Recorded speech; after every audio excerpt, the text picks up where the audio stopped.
জানিয়ে দেব এই মুহূর্তে হাতে পাওয়া সর্বশেষ গুরুত্বপূর্ণ আপডেট বাংলা সংবাদ। শুরুতেই থাকছে গুজব ছড়িয়ে গার্মেন্টসে অস্থিরতা সৃষ্টি করা হচ্ছে, এমন অভিযোগ করেছেন উপদেষ্টা আসিফ মাহমুদ। জড়িতদের চিহ্নিত করবার কাজ চলছে বলে জানিয়েছেন তিনি। মঙ্গলবার সচিবালয়ে আইনশৃঙ্খলা সংক্রান্ত উপদেষ্টা কমিটির বৈঠক শেষে এ মন্তব্য করেন তিনি। বৈঠকে দুর্গাপূজা, পার্বত্য চট্টগ্রাম পরিস্থিতি, মাদকসহ সার্বিক পরিস্থিতি নিয়েও আলোচনা হয়েছে। এবারে জানাবো, সাগরণী হত্যা মামলায় রাষ্ট্রপক্ষকে সহায়তার অনুমতি পেলেন 9 আইনজীবী। এই অনুমতির পর বাদীর ব্যক্তিগত খরচে সুপ্রিম কোর্টের আইনজীবী শিশির মণি সহ 9 আইনজীবীর এই মামলা পরিচালনায় আর কোনো বাধা থাকল না। প্রিয় দর্শক, আপনারা জানেন দীর্ঘ প্রায় 12 বছর ধরে সাগরণী হত্যা মামলায় ঘুরেই যাচ্ছে, তদন্তের কোনো কুল কিনারা হচ্ছে না। এবার হয়তো এই মামলায় আশার আলো দেখছে তার পরিবার, হয়তো এবার সুষ্ঠু বিচার পাবে তারা। এদিকে ডক্টর শাহাদাতকে চসিক মেয়র ঘোষণা। চট্টগ্রাম সিটি কর্পোরেশনের নির্বাচনের কারচুপির অভিযোগে ফলাফল বাতিল চেয়ে বিএনপির মেয়র প্রার্থী ডক্টর শাহাদাত হোসেনের দায়ের করা মামলায় তাকে মেয়র ঘোষণা করেছেন আদালত। একই সঙ্গে আগামী 10 দিনের মধ্যে গেজেট প্রকাশ করবার জন্য নির্দেশনা দেওয়া হয়েছে। এবারে থাকছে বিমানবন্দর এলাকার 3 কিলোমিটার হর্নমুক্ত ঘোষণা। পরিবেশ, বন এবং জলবায়ু পরিবর্তন উপদেষ্টা রেজওয়ানা হাসান বলেছেন, হর্ন বাজে দীর্ঘদিনের অভ্যাসের পরিবর্তনের জন্য প্রথমে মানুষকে সচেতন করা হবে, এরপর আইনের কঠোর প্রয়োগ করা হবে। প্রথমে গুরুত্বপূর্ণ এলাকাগুলোতে, পরে পুরো ঢাকা শহর এবং ধীরে ধীরে বিভাগীয় শহরগুলোতেও দূষণমুক্ত বন্ধের উদ্যোগ গ্রহণ করা হয়েছে। এবারে থাকছে জাতিসংঘে ডক্টর ইউনূসের ভাষণের প্রশংসা করলেন ফিলিস্তিনি রাষ্ট্রদূত। অন্তর্বর্তীকালীন সরকারের প্রধান উপদেষ্টা অধ্যাপক ডক্টর মোহাম্মদ ইউনূসের সঙ্গে সৌজন্য সাক্ষাৎ করেছেন ঢাকায় নিযুক্ত ফিলিস্তিনি রাষ্ট্রদূত ইউসুফ রামাদান। মঙ্গলবার বৈঠকে ফিলিস্তিনি রাষ্ট্রদূতের প্রতি বৈশ্বিক সমর্থন, গাজায় গণহত্যা, মধ্যপ্রাচ্যের উত্তেজনা সহ পারস্পরিক স্বার্থ সংশ্লিষ্ট বিভিন্ন বিষয়ে আলোচনা হয়েছে। এবং সর্বশেষ জানাবো আন্তর্জাতিক সংবাদ। ইসরায়েলি স্থল বাহিনীর উপর রকেট নিক্ষেপ করেছে লেবাননের সশস্ত্র গোষ্ঠী হিজবুল্লাহ। হিজবুল্লাহ বলছে তারা মঙ্গলবার সকালে ইসরায়েলি সীমান্ত শহরে মেটুলায় ইসরায়েলি সেনাদের লক্ষ্য করে রকেট ছুড়েছে। বিবিসির এক প্রতিবেদনে বলা হয়, রকেটের একটি ব্যারেজ উৎক্ষেপণ করা হয়েছিল। এর 25 মিনিট আগে আর্টিলারি ফায়ার করে ইসরায়েল। এতক্ষণ শিরোনাম শুনছিলেন, এবার বিস্তারিত। প্রিয় দর্শক, আপনি যদি এই চ্যানেলে নতুন হয়ে থাকেন, ভিডিওটি দেখতে দেখতে চ্যানেলটি সাবস্ক্রাইব করে আমাদের সঙ্গে থাকুন। আর এই ভিডিও সম্পর্কে আপনি আপনার মূল্যবান মতামতটি কমেন্ট বক্সে জানিয়ে দিন। আর হ্যাঁ প্রিয় দর্শক, জানিয়ে দিন ভিডিওটি কোথা থেকে দেখছেন। গুজব ছড়িয়ে গার্মেন্টসে অস্থিরতা সৃষ্টি করা হচ্ছে, শ্রম উপদেষ্টা। গুজব ছড়িয়ে গার্মেন্টসে অস্থিরতা সৃষ্টি করা হচ্ছে বলে অভিযোগ করেছেন শ্রম উপদেষ্টা আসিফ মাহমুদ। জড়িতদের চিহ্নিত করবার কাজ চলছে বলেও জানিয়েছেন তিনি। মঙ্গলবার সচিবালয়ে আইনশৃঙ্খলা সংক্রান্ত উপদেষ্টা কমিটির বৈঠকে এ মন্তব্য করেন তিনি। বৈঠকে দুর্গাপূজা, পার্বত্য চট্টগ্রাম পরিস্থিতি, মাদকসহ সার্বিক পরিস্থিতি নিয়েও আলোচনা হয়েছে। গার্মেন্টসে অস্থিরতায় একটা গ্রুপ উস্কানি দিচ্ছে বলে উল্লেখ করেন উপদেষ্টা। সাভারে একজন শ্রমিক নিহতের ঘটনায় শ্রমিকদের ভেতর থেকে প্রথম কেউ একজন গুলি ছুড়েছিল। গুজব ছড়িয়ে মুখোমুখি অবস্থায় দাঁড় করানো হয়। পুলিশ গুলি ছুড়তে বাধ্য হয়েছে। যারা গুজব ছড়িয়েছে তাদের চিহ্নিত করা হচ্ছে। শ্রমিক নিহতের ঘটনায় দুঃখ প্রকাশ করে উপদেষ্টা বলেন, নিহতকে 13 লাখ টাকা ক্ষতিপূরণ দেওয়া হয়েছে। এছাড়া যারা গুজব ছড়িয়েছে তাদের চিহ্নিতের কাজ চলছে। শ্রম উপদেষ্টা বলেন, যেসব মালিক বেতন দিচ্ছে না তাদের আইনের আওতায় এনে বকেয়া বেতন দেওয়ার ব্যবস্থা করা হবে। অনেক মালিক পলাতক রয়েছেন, তাদের অনেক ঋণ আছে, সমাধানের চেষ্টা হচ্ছে। পরিস্থিতি স্বাভাবিক করতে সব পক্ষের সহযোগিতার দরকার বলেও মন্তব্য করেন এই উপদেষ্টা। সাগরণী হত্যার মামলায় রাষ্ট্রপক্ষকে সহায়তার অনুমতি পেলেন 9 আইনজীবী। সাংবাদিক দম্পতি সাগরণী হত্যা মামলায় রাষ্ট্রপক্ষকে সহায়তা করবার অনুমতি পেলেন 9 আইনজীবী। এই অনুমতির পর বাদীর ব্যক্তিগত খরচে সুপ্রিম কোর্টের আইনজীবী শিশির মণি সহ 9 আইনজীবীর এই মামলা পরিচালনার আর কোনো বাধা থাকল না। মঙ্গলবার মামলার বাদী মেহেরুন রুনির ভাই নওশের আলী রোমানের আবেদনের পরিপ্রেক্ষিতে ঢাকার অতিরিক্ত chief metropolitan magistrate Mahbubul Alam এ আদেশ দিয়েছেন। এর আগে গতকাল সোমবার একই আদালতে আইনজীবী নিয়োগের আবেদন করেন মামলার বাদী নওশের আলী রোমান। আবেদনে বলা হয়, মামলার ভিকটিম সাংবাদিক দম্পতি সাগর সারোয়ার ও মেহেরুন রুনিকে অজ্ঞাত পরিচয়ের আসামিরা 2012 সালের 11 ফেব্রুয়ারি নিজ বাসায় নৃশংসভাবে হত্যা করে।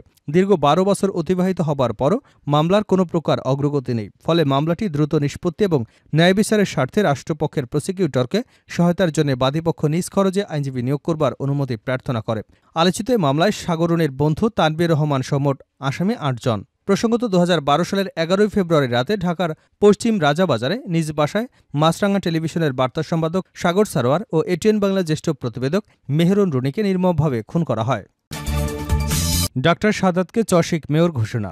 চট্টগ্রাম সিটি কর্পোরেশনের নির্বাচনে কারচুপির অভিযোগে ফলাফল বাতিল চেয়ে বিএনপির মেয়র প্রার্থী ডক্টর শাহাদাত হোসেনের দায়ের করা মামলায় তাকে মেয়র ঘোষণা করেছেন আদালত। একই সঙ্গে আগামী 10 দিনের মধ্যে গেজেট প্রকাশ করার জন্য নির্দেশনা দেওয়া হয়েছে।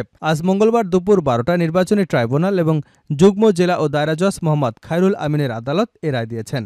বাদীপক্ষের আইনজীবী অ্যাডভোকেট আরশাদ হোসেন আসাদ জানান, চট্টগ্রাম সিটি কর্পোরেশনের নির্বাচনে কারচুপির হওয়ায় ফলাফল বাতিল চেয়ে বিএনপির মেয়র প্রার্থী ডক্টর শাহাদাত হোসেনের দায়ের করা মামলায় তাকে মেয়র ঘোষণা করে রায় দিয়েছেন আদালত। একই সঙ্গে 10 দিনের মধ্যে গেজেট প্রকাশ করবার জন্য নির্দেশনা দেওয়া হয়েছে। 2021 সালের 24শে ফেব্রুয়ারি চসিক নির্বাচনে কারচুপি এবং ফল বাতিল চেয়ে মেয়র প্রার্থী ডক্টর শাহাদাত হোসেন নির্বাচন কমিশনার সহ 9 জনের বিরুদ্ধে মামলা দায়ের করেন।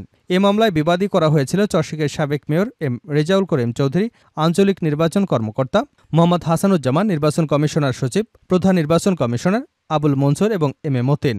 মামলার এজাহারে অভিযোগ করা হয়, নৌকা প্রতীক পাওয়ার পর থেকে চসিক কর্মকর্তারা রেজাউল করিমের সঙ্গে যোগাযোগ শুরু করে দিয়েছিলেন। এ থেকে বোঝা যায় নির্বাচনের নামে ওই দিন শুধু আনুষ্ঠানিকতা সম্পন্ন হয়েছে, যে কারণে নির্বাচনে ভোটের হিসাব চেয়ে এখনও পাওয়া যায়নি। কোনো কেন্দ্র থেকে ইভিএমের প্রিন্ট কপি দেওয়া হয়নি।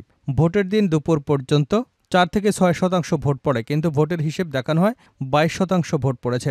2021 সালের 27শে জানুয়ারি অনুষ্ঠিত চসিক নির্বাচনে 3,69,248টি ভোট পেয়ে নৌকা প্রার্থী রেজাউল করিম চৌধুরী জয়লাভ করেন। ওই নির্বাচনে তার নিকটতম প্রতিদ্বন্দ্বী প্রার্থী বিএনপির ডক্টর শাহাদাত হোসেন ধানের শীষ প্রতীকে পেয়েছিলেন 52,489 ভোট।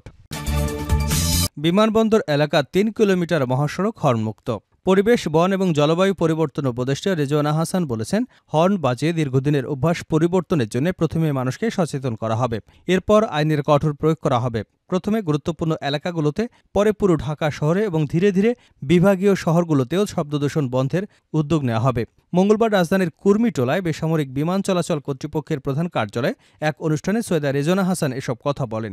এ সময় হজরত শাহজালাল আন্তর্জাতিক বিমানবন্দর এবং এর আশপাশে 3 কিলোমিটার এলাকাকে নীরব এলাকা ঘোষণা করা হয় এবং 1 অক্টোবর থেকে যানবাহনে হর্ন বাজানো বন্ধ করবার কর্মসূচির উদ্বোধন করা হয়। পরিবেশ উপদেষ্টা বলেন, আমার গাড়িতে হর্ন বাজানো হয় না, আশা করি সবাই চালককে হর্ন না বাজাতে উৎসাহিত করবেন। তিনি বলেন, লাইসেন্স নবায়নের শর্ত হিসেবে হর্ন বাজানোর উপর নিষেধাজ্ঞা থাকবে। প্রথম আইন ভঙ্গ করলে 500 টাকা জরিমানা করা হবে। অক্টোবর এবং নভেম্বর মাসের ভুলগুলো বিশ্লেষণ করে ডিসেম্বর থেকে জরিমানার কার্যকর করা হবে। উপদেষ্টা সৈয়দা রেজওয়ানা বলেন, শব্দ দূষণ জনস্বাস্থ্যের জন্য বড় হুমকি। এটি হৃদরোগ, উচ্চ রক্তচাপ, স্নায়ুরোগ সৃষ্টি করতে পারে। ঢাকায় যানবাহনের হর্নের কারণে মানুষের শ্রবণ শক্তি কমেছে, তাই নীরব এলাকার কর্মসূচি শব্দ দূষণ কমাতে গুরুত্বপূর্ণ পদক্ষেপ। এই উদ্যোগ সফল করতে যারা অংশগ্রহণ করেছেন তাদের ধন্যবাদ জানিয়ে তিনি আশা প্রকাশ করেন, এ ধরনের কর্মসূচি দেশের অন্য এলাকাতেও বাস্তবায়িত হবে। শেষ করছে আন্তর্জাতিক সংবাদ। ইসরায়েলি স্থল বাহিনীর উপর রকেট নিক্ষেপ। ইসরায়েলি স্থল বাহিনীর উপর রকেট নিক্ষেপ করেছে লেবাননের সশস্ত্র গোষ্ঠী হিজবুল্লাহ। তারা বলছে, মঙ্গলবার সকালে ইসরায়েলি সীমান্ত শহরে মেটুলায় ইসরায়েলি সেনাদের লক্ষ্য করে রকেট ছুড়েছে। বিবিসি এক প্রতিবেদনে বলছে, রকেটের একটি ব্যারেজ উৎক্ষেপণ করা হয়েছিল এবং 25 মিনিটের আগে আর্টিলারি ফায়ার করে ইসরায়েল। আইডিএফ এ ঘটনার সত্যতা নিশ্চিত করেছে। তাদের দাবি, সীমান্ত এলাকায় বেশ কয়েকটি আকাশ প্রতিরক্ষা ব্যবস্থা সক্রিয় করা হয়, যা প্রায় 5টি উৎক্ষেপিত রকেট শনাক্ত করে। কিছু রকেট আকাশেই ধ্বংস হয়, কিছু খোলা ভূমিতে আঘাত করে দুর্ঘটনা ঘটায়। সোমবার ইসরায়েলি সামরিক বাহিনীর উত্তরে মেটুলা, মিসগাব, আম এবং কাফার গিলাদির আশপাশের এলাকাগুলোকে ক্লোজ মিলিটারি জোন ঘোষণা করে প্রবেশ নিষিদ্ধ করা হয়েছে। সেখানে হামলা করে হিজবুল্লাহ, যদিও তা সফল হয়নি বলে জানা গেছে। এদিকে দক্ষিণ লেবাননের প্যারাট্রুপের মাধ্যমে কমান্ডো নামিয়েছে ইসরায়েল। সেখানে বড় ধরনের সংঘাতের খবর পাওয়া গেছে। এক প্রতিবেদনে বলা হয়, রাত থেকে সেখানে ব্যাপক গোলাগুলি হচ্ছে। সীমান্তের ওপার থেকে আর্টিলারি ফায়ারের আওয়াজে প্রকম্পিত পুরো এলাকা। সকাল নাগাদ লেবাননের সেনাবাহিনী যুদ্ধক্ষেত্র ছেড়ে পিছু হটে, তবে এখনও একের পর এক বিস্ফোরণ হচ্ছে। এদিকে হিজবুল্লাহর প্রধান হাসান নাসরুল্লাহ নিহতের পর প্রথমবারের মতো জাতির উদ্দেশ্যে ভাষণ দিয়েছেন লেবাননের সশস্ত্র গোষ্ঠীর উপপ্রধান নাইম কাসেম। এই ভাষণে তিনি যুদ্ধ দীর্ঘস্থায়ী হবার আশঙ্কার কথা জানিয়ে বলেন, ইসরায়েল স্থল হামলা রুখে দিতে তারা প্রস্তুত। তিনি যে কোনো পরিস্থিতিতে ইহুদিদের অত্যাচারের বিরুদ্ধে লড়াই অব্যাহত রাখার অঙ্গীকার ব্যক্ত করেছেন।